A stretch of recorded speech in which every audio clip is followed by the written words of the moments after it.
What is the emergency? How can we help you? Okay. But are you there with him now? When's the last time you saw him or talked to him? Yesterday, please. All right. Stay with me on the line, okay? We're already on the way there now. I'm going to give you instructions.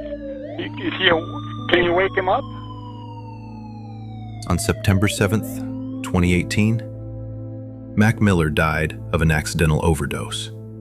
He was just 26 years old. A heartbreaking end to the life of an artist who had only just begun to scratch the surface. But Mac Miller's story started far from the spotlight, in a small neighborhood in Pittsburgh. Let's rewind to the beginning. I said hip hop, here's the hip to the hip hop. You don't stop the rock to the bang bang music, up to the Rudy, the bang bang, Rudy up beat. Malcolm James McCormick was born on January 19th, 1992, in Pittsburgh, Pennsylvania. He was raised in the Point Breeze neighborhood, a mostly quiet middle-class area. His dad was an architect, his mom a photographer. Their house was filled with music, from classic rock to jazz to hip-hop. But Malcolm wasn't pushed into music. He found it on his own. As a kid, he taught himself how to play piano, guitar, bass, and drums, all by ear. No formal lessons, no music theory, just curiosity and obsession. He'd lock himself in his room for hours, teaching himself how to layer sounds, harmonize melodies, and build songs from scratch. By age 14, he was already recording and releasing tracks online under the name Easy Mac. His first mixtape, But My Mackin' Ain't Easy. I start wars like Star Wars, I'm the emperor. Waiting with patience in this nation, I'm the predator. And yeah, it sounded exactly like something a 14-year-old with a rhyming dictionary and a dial-up connection would make. But the potential was there. Raw, goofy, unpolished, but there. Around this time, he started hanging with another rising Pittsburgh rapper, Wiz Khalifa. And Mac Miller is an amazing artist, bro. Like, I watched him, come from just being a kid in the studio to like really changing how people digest and listen to music. The two went to the same high school, Taylor Alderdice High School, and were part of the local scene, playing shows at venues like the Shadow Lounge and Mr. Smalls. But while Wiz was more polished and already signed, Mac was the underdog, the kid tagging along, soaking it all in. Despite the fact that Mac was known for clowning around, he was incredibly focused on his music. Low, medium to fast. Go ahead, I got you. Go ahead. Speed up a little bit.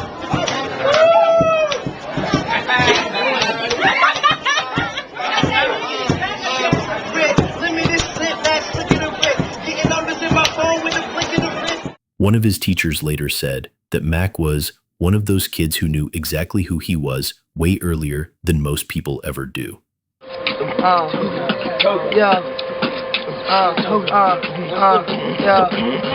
On the bus sitting here in a toga. I ain't God, but you can call me Hova.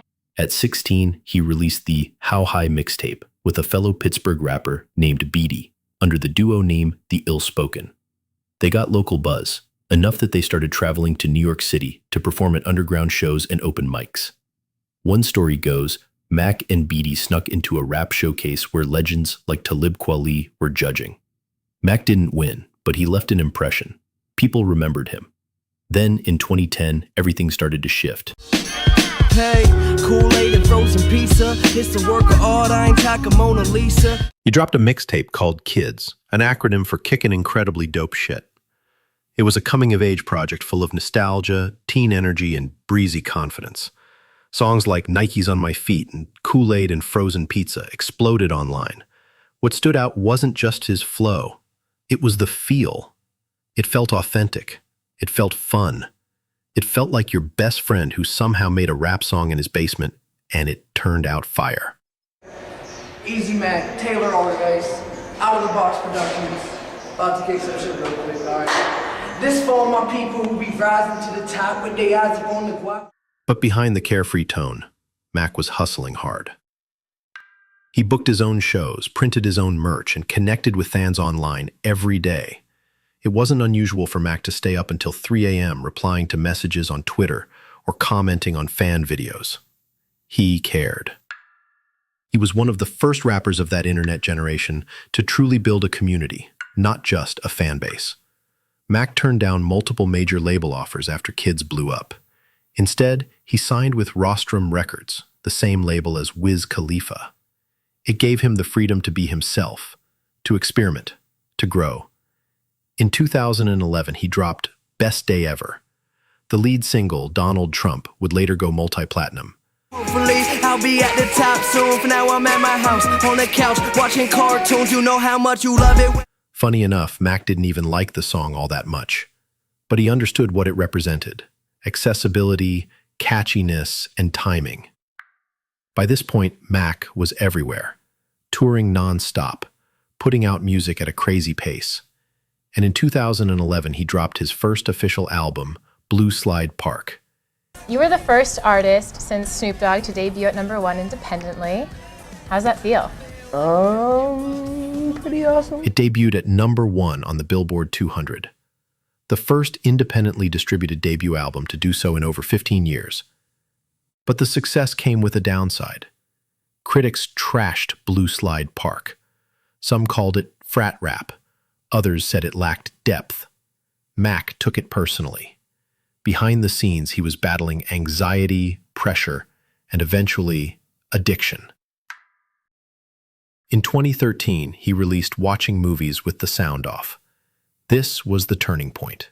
The production was darker, the lyrics more introspective. He talked about death, ego, drugs, loneliness. It was a vulnerable step forward, and it marked the birth of Mac Miller, the artist, not just the kid who made fun music. He even started producing under the alias Larry Fisherman. He worked with legends like Earl Sweatshirt, The Alchemist, Flying Lotus, and Thundercat. And he wasn't just collaborating, he was learning, evolving. Mac built an entire studio compound in LA, which he called The Sanctuary. It became a creative home not just for himself, but for a revolving door of artists. He'd invite people over to jam, freestyle, paint, talk. It wasn't about making hits, it was about expression. I had a drug problem, for a long time. It wasn't just in music, but I definitely was going through a drug problem, and I think it was more my state of mind. I was just pretty depressed, as everyone. Even while successful? Yeah, I think it started. With success? Yeah. Around this time, Mac also quietly battled substance abuse. He was open about it in interviews and in his music, but he never romanticized it. Songs like The Star Room, Objects in the Mirror, and Weekend captured both the highs and the spiraling lows. In 2016, he released The Divine Feminine, a lush, jazz-influenced project rooted in love and intimacy. It showed yet another side of Mac: sensitive, open-hearted, experimental. And in 2018, just months before his passing, he gave us Swimming, an album full of emotional honesty, reflection, and healing. It was as if he was finally finding balance after years of chaos. Hi, David. We arrived to a heavy media and police presence here outside of the Studio City home of rapper Mac Miller. And authorities confirm here a death investigation is underway. On September 7th, 2018, Mac Miller passed away from an accidental overdose. The world lost more than a rapper. We lost a deeply generous, evolving artist who never stopped growing. He was only 26. After his death, his family and close collaborators released Circles in 2020, a companion album to Swimming, which Mac had been working on with producer John Bryan. It was haunting, beautiful, and heartbreakingly complete. A final chapter from an artist who had so much more to say. Today, Mac's legacy lives on not just through his music, but through the artists he mentored, the lives he touched, and the fans who grew up with him. From a 14-year-old kid recording in his basement to a world-class musician who defied genres Mac Miller proved that you don't need a label to define you. You don't need a box to fit into. You just need heart, hustle, and honesty. And Mac had all three.